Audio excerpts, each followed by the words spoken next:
أعوذ بالله من الشيطان الرجیم بسم اللہ الرحمن الرحیم۔ اے ایمان والو، جب تم نماز کے لیے اٹھو تو اپنے منہ کو اور اپنے ہاتھوں کو کونیوں سمیت دھو لو، اپنے سروں کا مسح کرو اور اپنے پاؤں کو ٹخنوں سمیت دھو لو، اور اگر تم جنابت کی حالت میں ہو تو غسل کر لو۔ ہاں، اگر تم بیمار ہو یا سفر کی حالت میں ہو، یا تم میں سے کوئی حاجت ضروری سے فارغ ہو کر آئے ہو، یا تم عورتوں سے ملے ہو اور تمہیں پانی نہ ملے، تو تم پاک مٹی سے تیمم کر لو،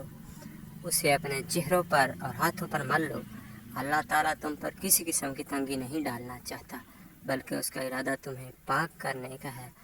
اور تمہیں اپنی بھرپور نعمت دینے کا ہے تاکہ تم شکر ادا کرتے رہو۔ Please subscribe our channel Kids Life